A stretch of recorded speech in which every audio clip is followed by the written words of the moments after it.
All right, so this is lesson, I believe, lesson 7 or 6. I think it's 6 in the last climate change unit. So today we're going to talk about climate action. So what the world as a planet can do to combat climate change.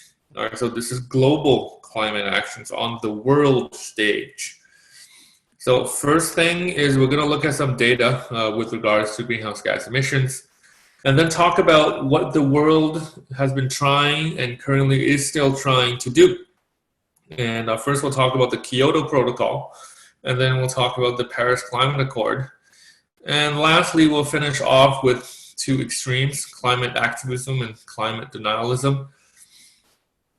So first of all, here is a infographics of shame, basically. I think I accidentally deleted the numbers. But the darker it is, the higher the amount of greenhouse gas emission that country is emitting. So you can see the big two, all right, the number 1 and number 2 in the world. Which happens to also be the 1 and 2 economies in the world. US and China. So they're the biggest emitters. They're responsible for more than half of all greenhouse emissions in the entire world. Followed by India, which isn't that far behind. Like India has a huge population. And then Russia, also with like the huge greenhouse gas emission because Russia is a highly industrialized nation. But then if you look at the lighter areas, you see Africa with really low greenhouse emissions. You see the Nordic countries, Sweden, Norway, Finland, Denmark, Iceland, those Northern European countries with really low emissions. So these are the total greenhouse gas emissions by country. So this tells you that basically Americans and Chinese are to blame for climate change. Now, is that really the case? Can we really look at total greenhouse gas emissions and start pointing fingers? Because if you think about it, population has a lot to do with it. Oh, notice that Canada is pretty dark, but it's not that bad. Like we're in 3rd tier bad. We're not top tier bad. But if you look here into this new graph, this is per capita greenhouse gas emissions. So this is greenhouse gas emission per person. So you divide the greenhouse gas emission by total population. Now take a look at this infographics. Canada shoots all the way up. So we're even darker than the United States. So Canada, despite having a really low population, around 37 million people, that's not a lot of people for the land that we have one of the highest greenhouse gas emissions per person. Okay, and then China drops all the way down because China has a huge population, so that kind of evens it out. So they have a huge population, so they emit more emissions. So Canada really, this looks bad. Indonesia, the country on top of Indonesia, I think, what is that country? Malaysia, I think. And you can see that in the Middle East, there's a couple of dots. In South America, there's patches of really red places, and Russia and the US, of course, still very, very red. So this is per person statistics. So this is really telling you the population as a whole, are they contributing to climate change? So you and I, we are in Canada. So this is basically a wake-up call. Canadians are notoriously wasteful. If everyone lived like Canadians, we'd be screwed as a planet. So here's fossil carbon dioxide emissions over time. So it starts off pretty low, okay, in the 1970s. And then you can see that it is drastically increasing as a whole. You can see that most countries in the world, the black dashed line, it is gradually increasing. A lot of the developed countries and the European Union, the curve is fairly flat because they're already industrialized in 1970.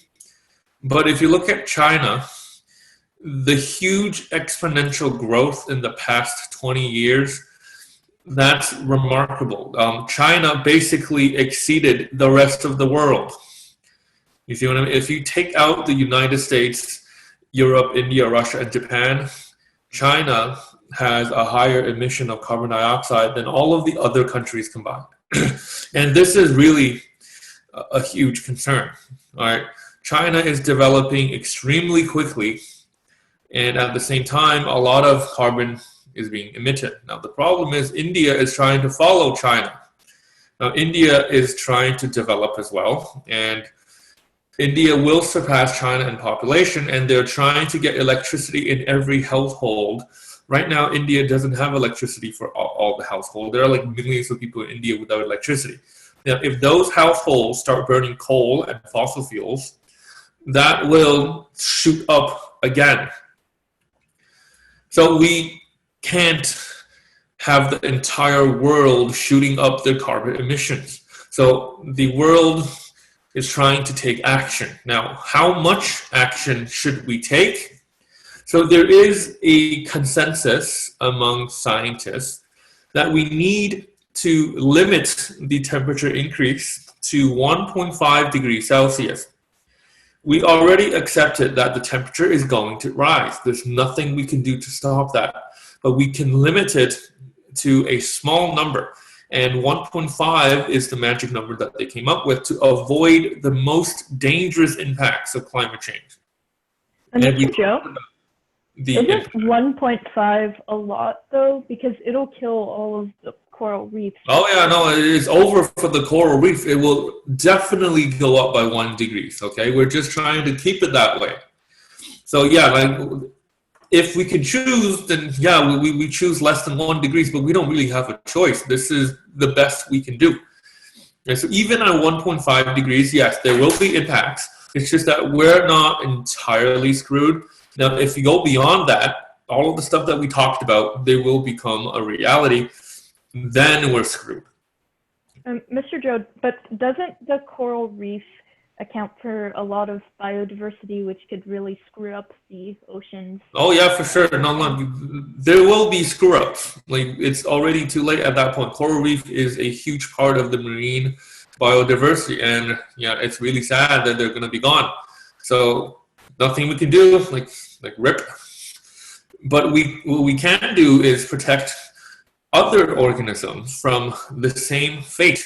Now, we've been trying to say this for the past 10 years, and yeah, we didn't do anything. So coral reefs are gone. So we have to learn that lesson.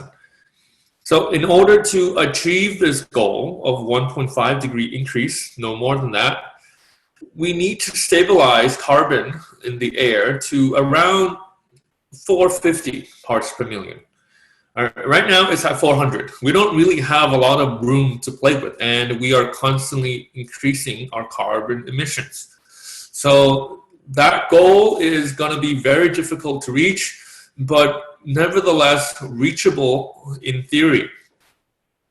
And also by 2050, so 30 years from now, all of the industrialized nations, they will have to cut their annual emissions by 80% relative to their emissions in 1990. That means they got to dip below their emissions in 1990, which is 30 years ago. Okay, that is extremely difficult to do. That's why we give the countries 30 years to figure out how they can do that. If they don't do it, the catastrophic consequences will follow. So this is really a dire situation that most people don't know about. A lot of people do know about the problems of climate change, but people don't know how dire the situation is. And even if they do know, they look at the figures. Oh, that's 30 years from now. My grandkids might suffer. Well, I'll be dead. And even if I can live to see that day, well, luxury now is better than suffering later. I'd rather have luxury now and live with the consequences. That's what a lot of people do. It's like, you have to study for that test. But, there's this video game, there's YouTube, I'll study later. Like, I'd rather enjoy myself now and suffer later. Most people think like that. And the world is unfortunately thinking like that. Okay, so, but, most people think like that, but some people got to know better. And luckily, a lot of world leaders are coming to that realization now. But in the past, some countries tried to do something about this. So this is the Kyoto Protocol. In 1997, that's a long time ago, in Kyoto, Japan, many nations came together. They signed an agreement to limit their greenhouse gas emissions. So people saw this coming from way back in 1997. Okay, people knew about climate change. It's not like this is a sudden new thing that slapped us in the face. People knew about that. So the Kyoto Protocol required that the nations that participated limit their emissions starting in 2008 and to 2012. They have to limit it to specific numbers. Okay. So after the first period ends, that's 4 years, you have a second commitment period. It's like an election from 2008 to 2012, 2012 to 2020. In the second commitment, you have to set a new target. Okay, so you have a goal. I'm going to reduce my emission to this number by 2012. Okay, so now it's 2012, reduce a new number. You got to set a new goal for the next 8 years. Was it successful? Well, if you look at that picture to the right, that's the amount of success that the Kyoto Protocol had. What? Mr. Joe Picard, I thought you weren't into Star Trek. Come on. I mean, that's the famous meme. I mean, so why that? Why the face palm? Well, check out this infographics.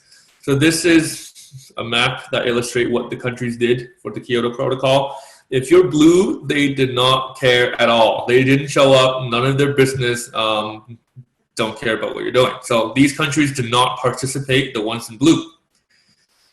Cool.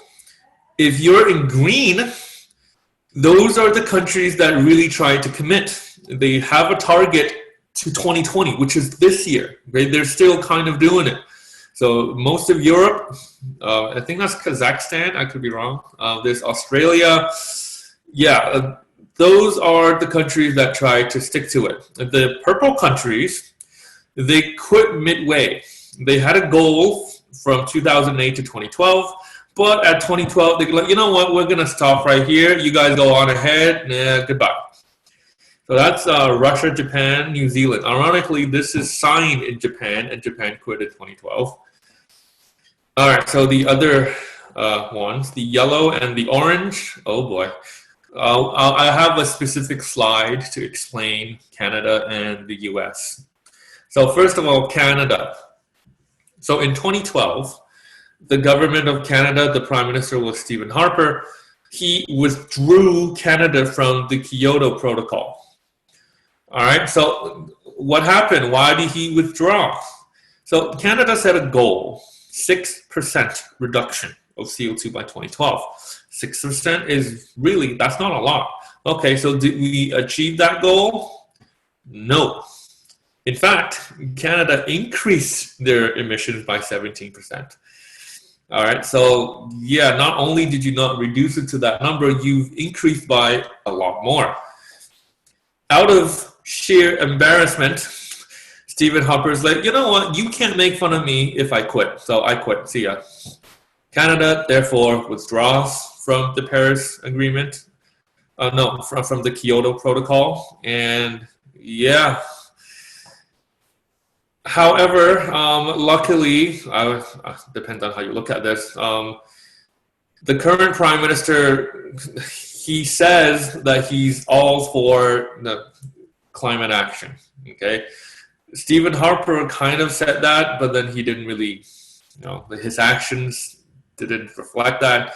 Trudeau is kind of saying that too, like he's very vocal about climate change.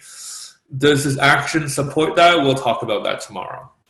So basically, Canada set a target, failed miserably, and says, you know what, I'm not playing this anymore. See ya. Canada withdraws. That's quite the embarrassment. But we always have the US to bail us out in terms of embarrassment. We're not the bottom of the barrel. I think, in my opinion, the United States is even more embarrassing. So Bill Clinton, the president at the time, signed the bill. Okay, he signed the bill, and how law works in the U.S. is that when the president wants to pass a bill, they have to give the bill to the Senate, which is a separate body, not controlled by the president. And the Senate, composed of many other members, they could be the same party as the president or the other party. Well, guess what? The Senate's like, no, we're not doing this, man. Clinton, you're crazy. So the Senate denied the bill. So it was vetoed. So when Clinton was out of office, Bush won the election. Being a Republican right-winged president, they really don't like climate action. So he's like, nah, we're not doing this at all. So he completely rejected the Kyoto Protocol. So the United States signed the protocol, said that they were going to do something, but their own government's like, no, we don't listen to the president. So they're like, screw you, we're not doing this. So basically they signed and did nothing. They failed to make it a law. So the US, that's even worse. They didn't even get to doing the the Kyoto Protocol. Now, I keep mentioning the Paris Agreement by accident because that's the most recent thing. So Kyoto was a complete failure. It fell apart. So here's another agreement. This is called the Paris Agreement, signed in Paris, France. This was signed in 2015. I still remember that day in 2015. I was really proud to be a human because 155 countries, there's only 200 countries in the world. The vast majority of the countries came together. They set aside their differences. They set aside race, religion, politics, whatever. They came together as human beings sharing the same planet, and they signed an agreement to limit greenhouse gas emissions. Okay? So this went into effect in November 4th of 2016. 195 countries. You can see in this picture, a lot of world leaders came together. So here is what it looks like. This is Justin Trudeau signing the Paris Agreement. And if you look at this map, in blue, those are the states that signed. In yellow, also signed. Now, I forget the difference between a state party and a signatory, but basically, if you're colored, you signed the agreement. Notice that almost everybody is colored. In my memory, 3 countries didn't sign the Paris Agreement. One of them was Syria. Another one was Nicaragua. And, oh God, I forget what the other country is. I think I just remember those 2. The reason that Syria didn't sign was because Syria was fighting a war. They had other concerns. Okay, so yeah. Is Syria colored in on the map? Oh yeah, this is a more updated version. So it did eventually sign. But yeah, at the time of the agreement, Syria didn't sign because, if you're raining bombshells, you don't really care about the climate right now. Nicaragua didn't sign because they believed that the Paris Agreement was too soft. You guys, this agreement is not ambitious enough. I got better targets. Why would I play with you? So Nicaragua didn't sign because, they thought they could do better. So yeah, basically the whole world signed. North Korea signed. Okay, Kim Jong-un sent some delegates to Paris. At the time, they're busy building nukes and spewing out threats to the United States, like death to Americans, but at the same time, I want to protect the planet. Okay, even Kim Jong-un cared about the environment. So yeah, this is looking really good. This is the first time in the history of the world this many countries came together. So basically, this united humanity. So I have some speeches to play to give you an idea of key world leaders. There might be copyright issues on YouTube, so I might have to get these removed before I can post these. But here's Justin Trudeau at Paris and his speech. Thank you, Secretary General. I want to thank you personally for your continued leadership on this important issue. It's safe to say that we would not be here today if it was not for all the hard work that you and President Hollande put into making the Paris Agreement a reality. On behalf of Canadians and citizens of the world, thank you for all that you have done. C'est un honneur pour moi d'être de retour aujourd'hui aux Nations Unies, surtout alors que nous soulignons le jour de la Terre.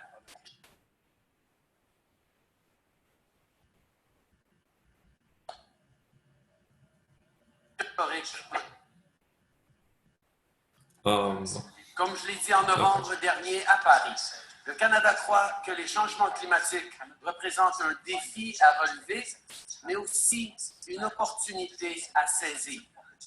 L'opportunité de bâtir une économie mondiale qui favorise une croissance propre et qui participe à la lutte contre les changements climatiques tout en créant de bons emplois bien rémunérés. C'est un défi que nous avons déjà commencé à relever. In the months since Paris, our government has met with our provincial and territorial premiers, as well as Indigenous and municipal leaders. Together, we're creating a plan that will help us meet or exceed our emissions targets and encourage clean economic growth. To encourage actions that will reduce greenhouse gas emissions, we're investing billions in a low-carbon economy fund.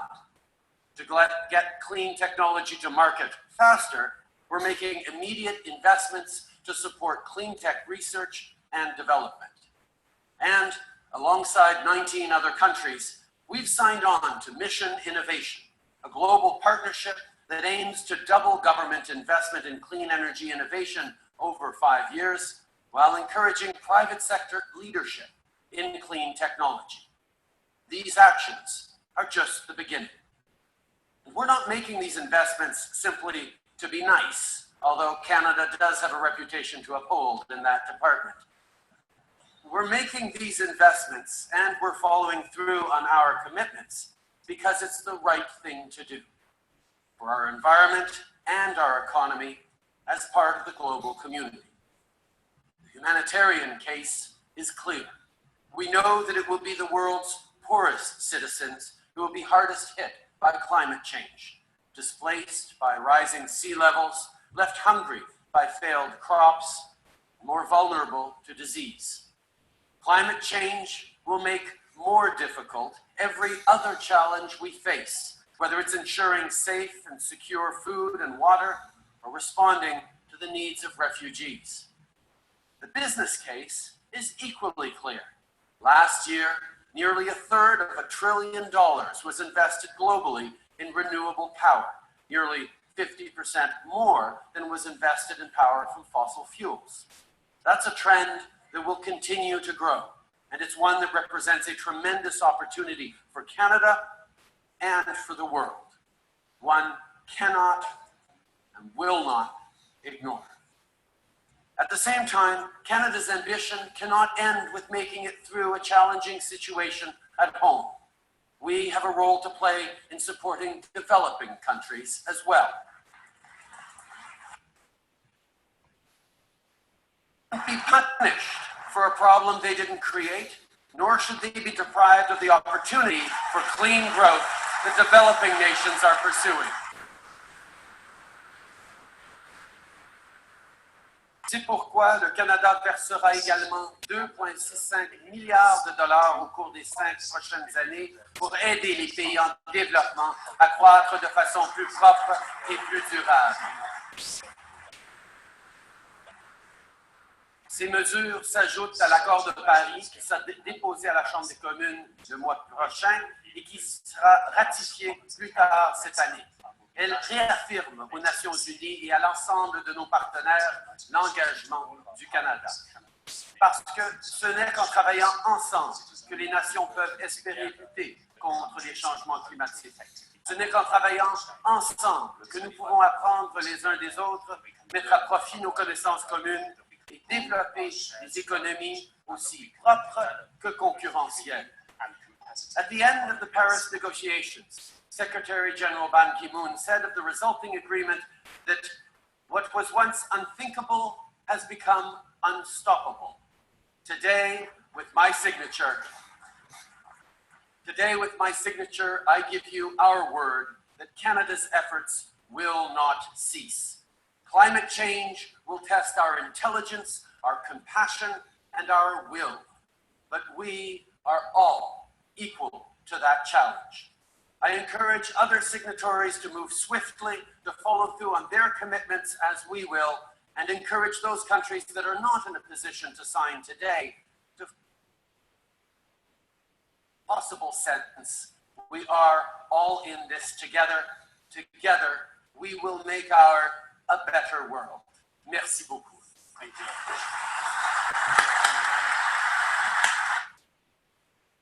Wow, that was Justin Trudeau. That sounded nice, didn't it? He said all the right things. There were applause. Canada is there to help for humanitarian reasons as well as for economic reasons. We'll talk about whether he actually did all of that tomorrow. But Canada was definitely committed. Now, this is Xi Jinping's speech, the president of China. China being the #1 emitter of greenhouse gas in the world. The Paris Agreement is really unfair, to quote Donald Trump, to the countries that emit the most. U.S. and China, they have to do more to curb their greenhouse gas emissions as opposed to other countries. So what did Xi Jinping say? Does China not want to do this, or do they want to do this? So that's his speech. I know a lot of you don't speak Mandarin. Read the subtitles.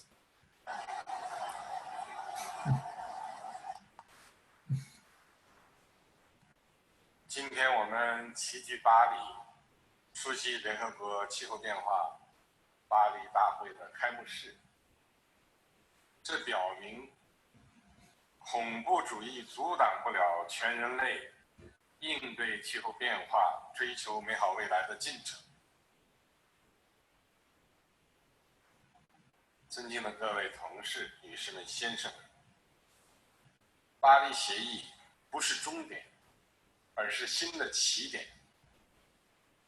作为全球治理的一个重要领域，应对气候变化的全球努力是一面镜子，给我们思考和探索未来全球治理模式，推动建设人类命运共同体带来宝贵启示。我们应该创造一个各尽所能、合作共赢的未来。巴黎大会应该摒弃零和博弈狭隘思维，推动各国，尤其是发达国家，多一点共享，多一点担当，实现互惠共赢。我们应该创造一个奉行法治、公平正义的未来。要确保国际规则的有效遵守和实施，坚持民主、平等、正义，建设国际法治。同时，共同但有区别的责任原则应该得到遵守。我们应该创造一个包容、互鉴、共同发展的未来。各国应该加强对话、交流学习、最佳实践，在相互借鉴中实现共同发展。同时，要允许各国寻找最适合本国国情的应对之策。尊敬的各位同事、女士们、先生们，中国一直是全球应对气候变化事业的积极参与者，目前已成为世界节能和利用新能源、可再生能源第一大国。面向未来，中国将把生态文明建设作为“十三五”规划重要内容，落实创新、协调、绿色、开放、共享的发展理念，通过科技创新和体制机制创新，实施优化产业结构，构建低碳能源体系，发展绿色建筑和低碳交通，建立全国碳排放交易市场等一系列政策措施，形成人和自然和谐发展现代化建设新格局。中国在国家自主贡献中提出，将于2030年左右使二氧化碳排放达到峰值，并争取尽早实现。2030年单位国内生产总值二氧化碳排放比2005年下降60%至65%。非化石能源占一次能源消费比重达到20%左右。森林蓄积量比2005年增加45亿立方米。虽然需要付出艰苦的努力，但我们有信心和决心实现我们的承诺。中国政府认真落实气候变化领域南南合作政策承诺，为加大支持力度，中国在今年9月宣布设立200亿元人民币的中国气候变化南南合作基金。中国将于明年启动在发展中国家开展10个低碳示范区、100个减缓和适应气候变化项目及1000个应对气候变化培训名额的合作项目，继续推进清洁能源、防灾减灾、生态保护、气候适应型农业、低碳智慧型城市建设等领域的国际合作，并帮助他们提高融资能力。尊敬的各位同事、女士们、先生们，应对气候变化是人类共同的事业。世界的目光正聚焦于巴黎，让我们携手努力，为推动建立公平有效的全球应对气候变化机制，实现更高水平全球可持续发展，构建合作共赢的国际关系，做出贡献。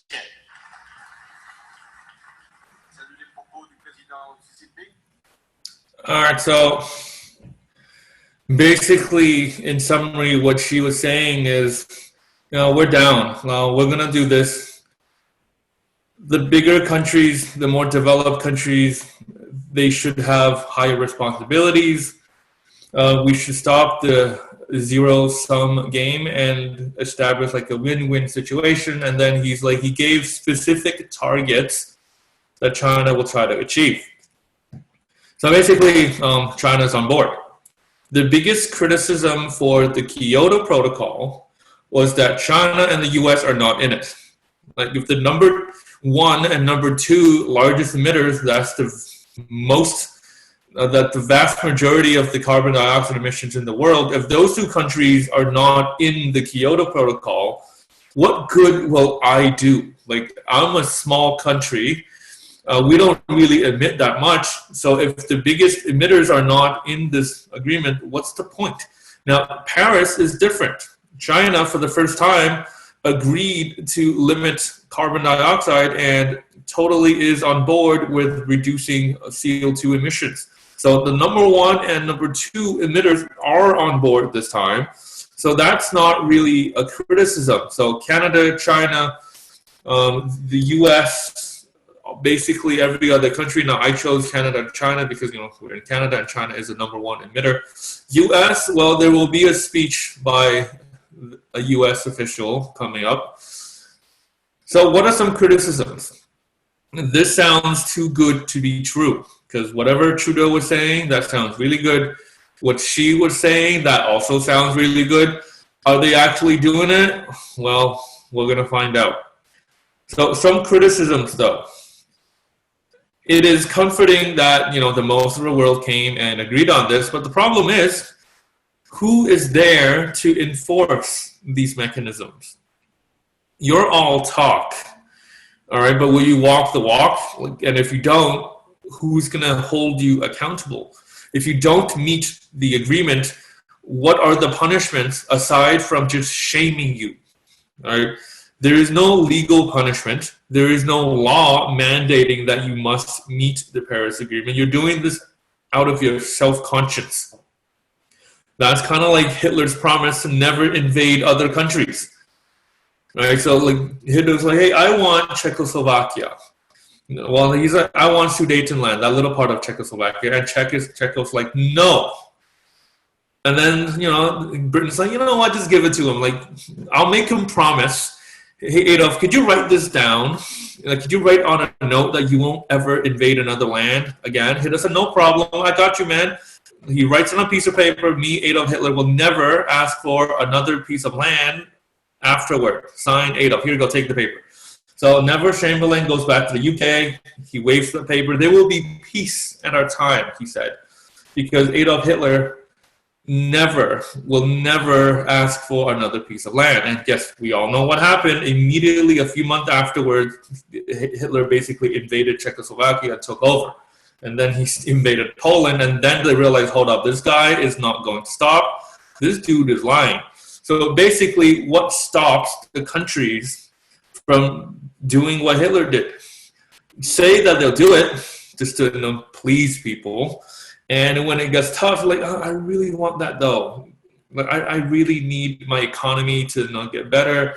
Like, people need carbon. Like, we need to drive to work. We need to heat our homes. So yeah, what stops countries from just doing that?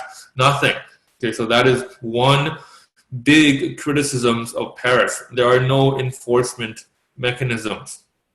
And when I made this PowerPoint, it was around 2016 and 2017-ish.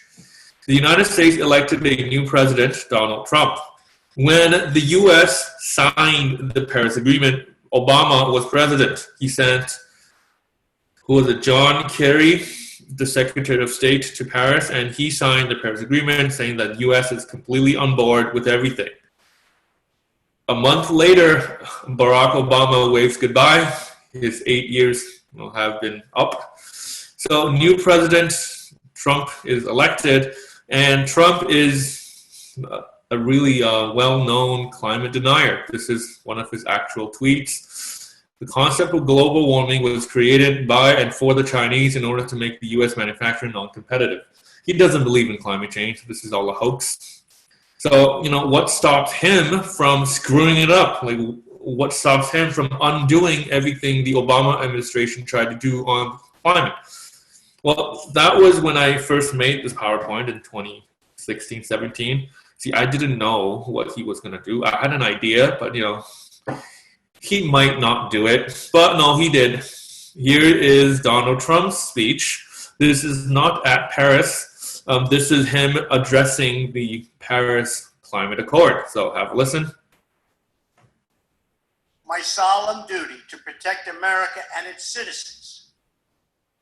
The United States will withdraw from the Paris Climate Accord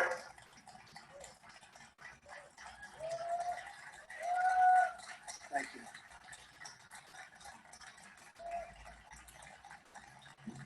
Thank you.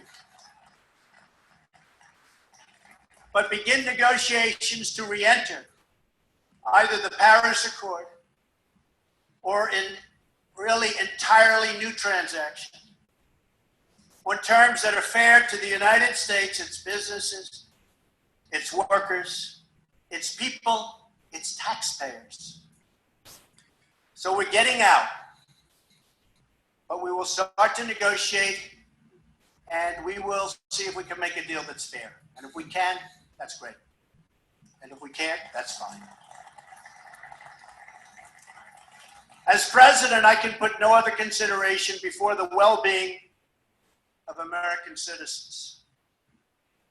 The Paris Climate Accord is simply the latest example of Washington entering into an agreement that disadvantages the United States to the exclusive benefit of other countries, leaving American workers, who I love, and taxpayers to absorb the cost in terms of lost jobs, lower wages, shuttered factories, and vastly diminished economic production. Thus, as of today, the United States will cease all implementation of the non-binding Paris Accord and the draconian financial and economic burdens the agreement imposes on our country. This includes ending the implementation of the nationally determined contribution and, very importantly, the Green Climate Fund, which is costing the United States a vast fortune. As someone who cares deeply about the environment, which I do, I cannot in good conscience support a deal that punishes the United States, which is what it does. The world's leader in environmental protection, while imposing no meaningful obligations on the world's leading polluters. For example, under the agreement, China will be able to increase these emissions by a staggering number of years, 13.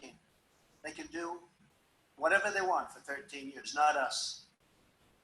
India makes its participation contingent on receiving billions and billions and billions of dollars in foreign aid from developed countries.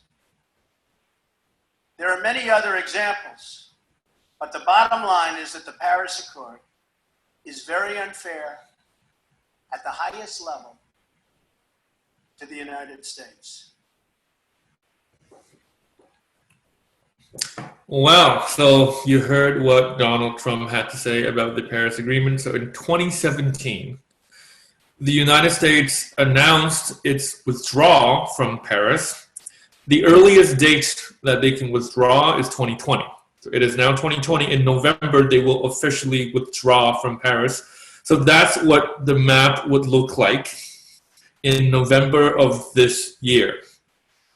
Okay, basically that is just the United States. Okay, Nicaragua and Syria, they eventually signed the agreement.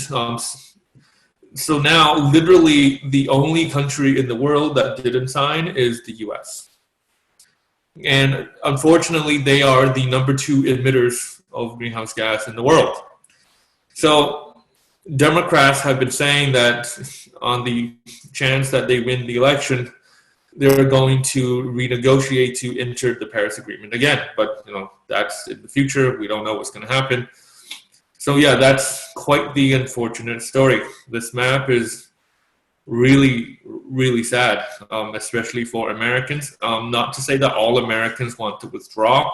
Many of the state governors said that we will still abide by the Paris Agreement, even if at the federal level, the United States withdrew. All right, so that's another problem of the Paris Agreement. So more criticisms. The world simply isn't doing enough, okay?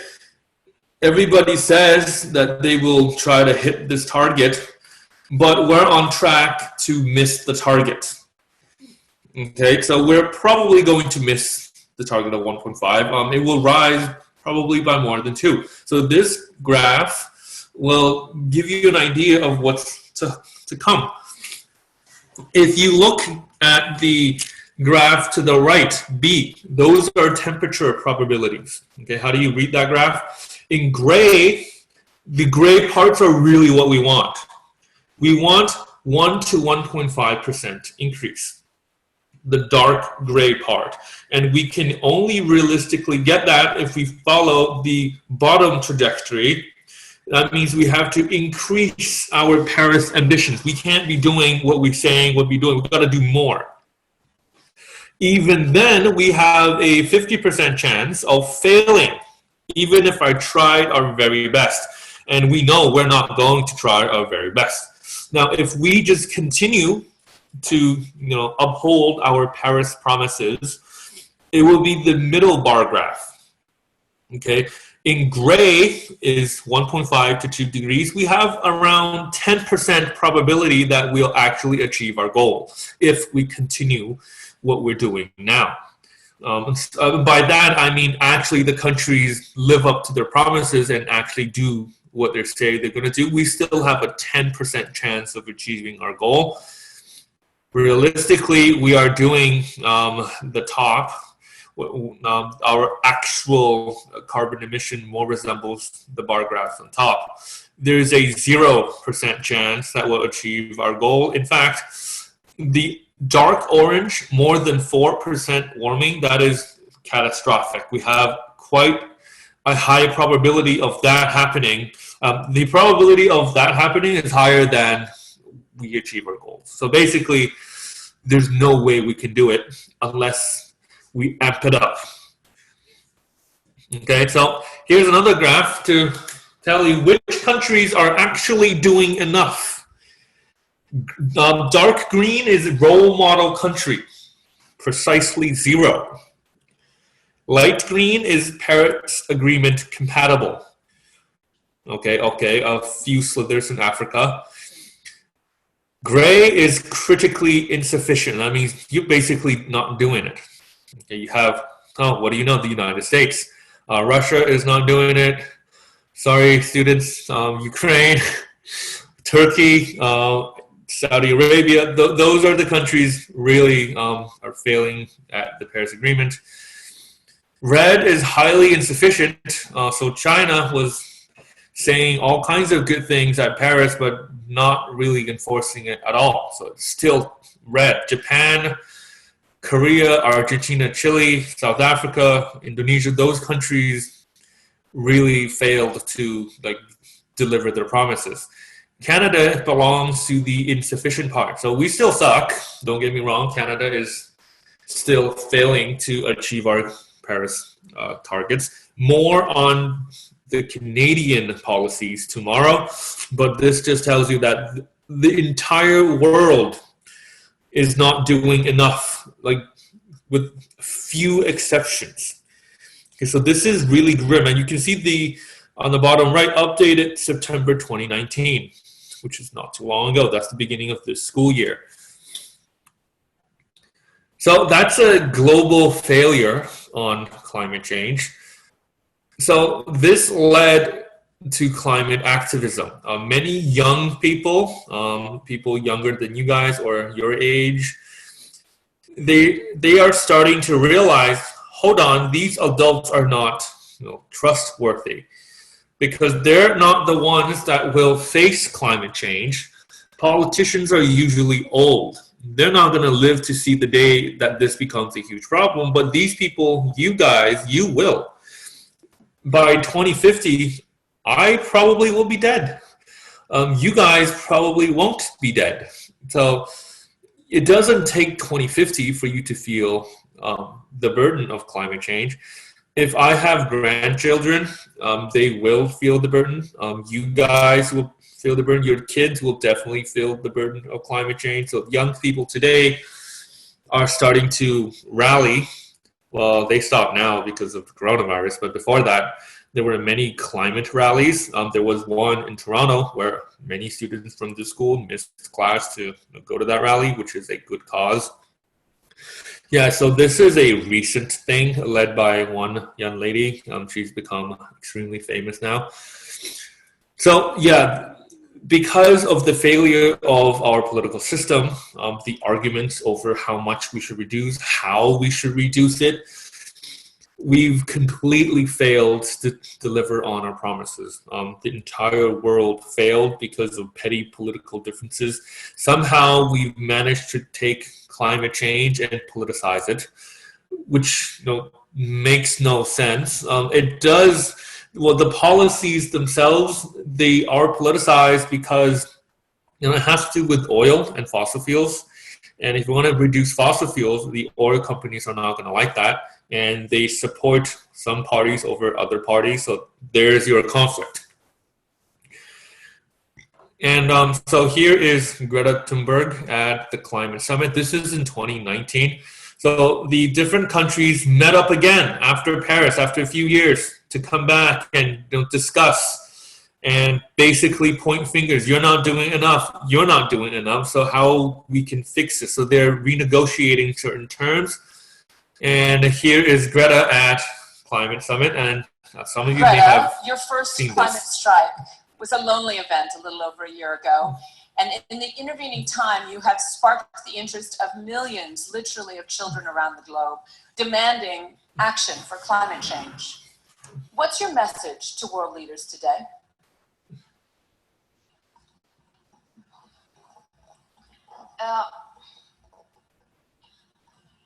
My message is that we'll be watching you.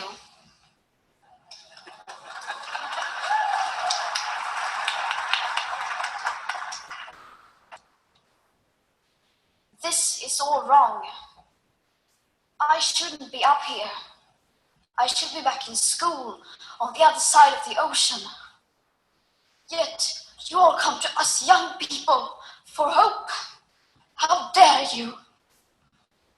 You have stolen my dreams and my childhood with your empty words, and yet I'm one of the lucky ones. People are suffering. People are dying. Entire ecosystems are collapsing. We are in the beginning of a mass extinction, and all you can talk about is money and fairy tales of eternal economic growth. How dare you?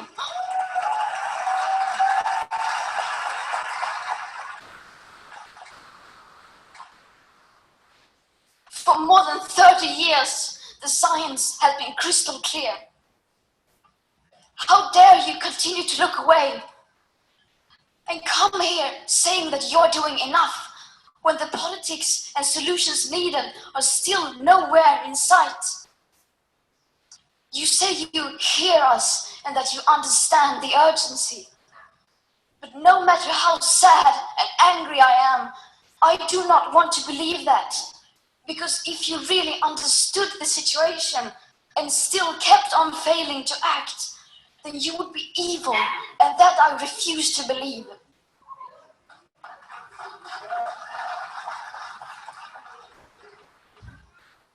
The popular idea of cutting our emissions in half in 10 years only gives us a 50% chance of staying below 1.5 degrees and the risk of setting up irreversible chain reactions beyond human control. 50% may be acceptable to you, but those numbers do not include tipping points, most feedback loops, additional warming hidden by toxic air pollution, or the aspects of equity and climate justice. They also rely on my generation sucking hundreds of billions of tons of your CO2 out of the air with technologies that barely exist. So a 50% risk is simply not acceptable to us, we who have to live with the consequences. To have a 67% chance of staying below a 1.5 degrees of global temperature rise, the best odds given by the IPCC, the world had 420 gigatons of CO2 left to emit back on January 1st, 2018. Today, that figure is already down to less than 350 gigatons. How dare you pretend that this can be solved with just business as usual and some technical solutions? With today's emissions levels, that remaining CO2 budget will be entirely gone within less than 8.5 years. There will not be any solutions or plans presented in line with these figures here today, because these numbers are too uncomfortable and you are still not mature enough to tell it like it is. You are failing us, but the young people are starting to understand your betrayal. The eyes of all future generations are upon you. And if you choose to fail us, I say we will never forgive you.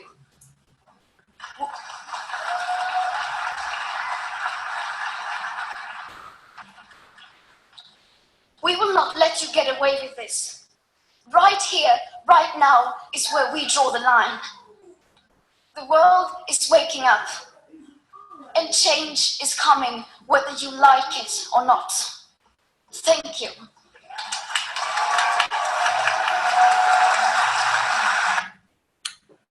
All right, so that was Greta Thunberg at the climate summit, and she had some passionate words, but I'd say that she is justified in using those words because we are failing on a colossal scale when it comes to addressing climate change. No one currently is doing the right thing. Some people are saying the right thing, but those people will never get elected. And the solutions really, we're not going to like the solutions. Like polls in Canada show that most people that care about climate change, when asked, will you be willing to part ways with some money to solve the problem with climate change, most people answered no. So when it came to their own pockets and you had to pay for a solution, people decided no. They wanted solutions that are free, which is non-existent.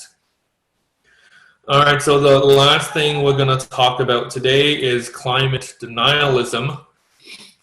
So this, unfortunately, is a rampant thing in the world.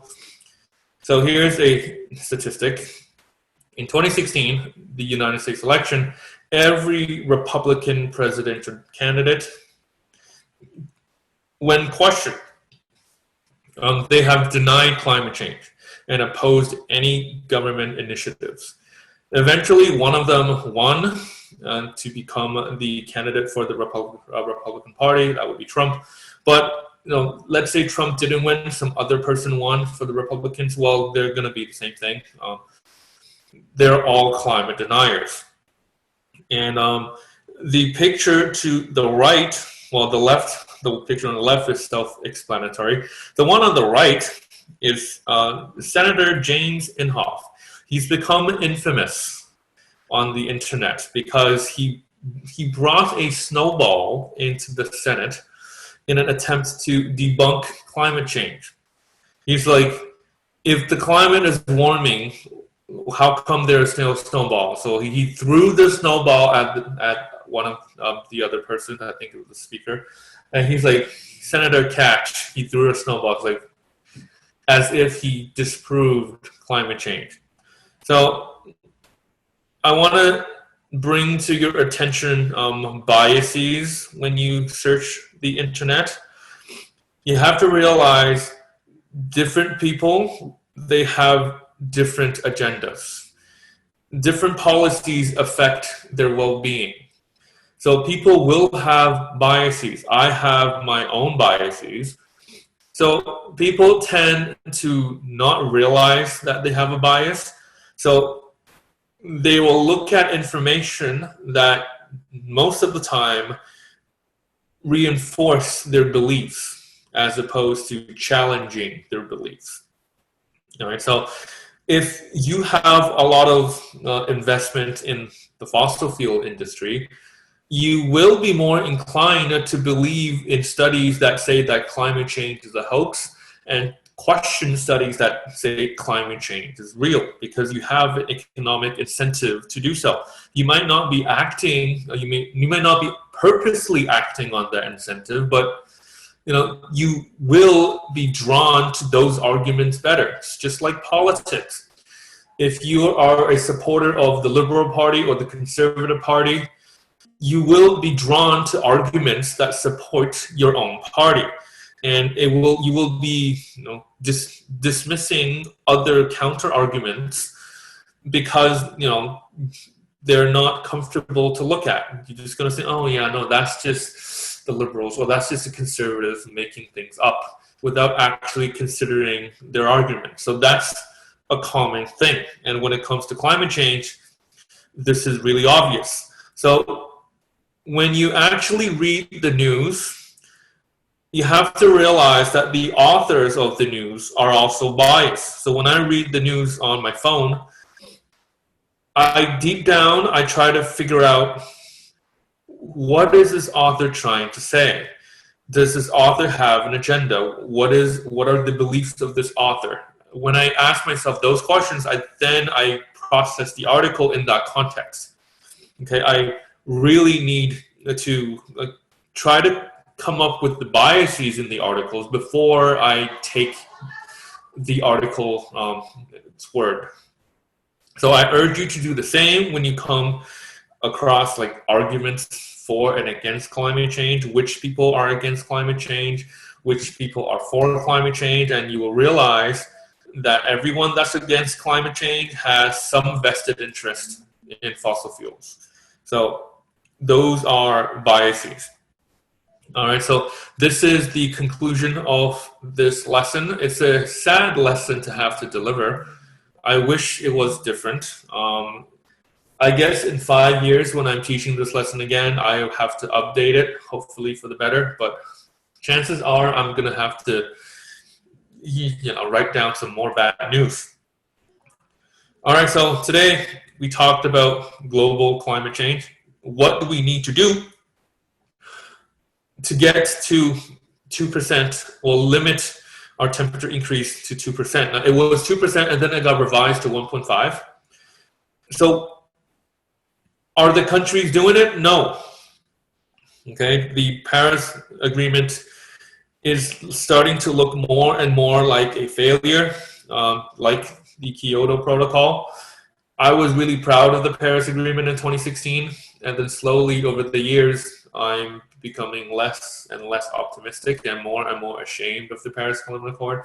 So basically, I learned that the entire world can come together to play charades and say all the right things, but when you go home, you just you do business as usual. Well, this is it. Next lesson is Canada. We're going to focus on the national climate policies. We're going to be criticizing politicians in Canada.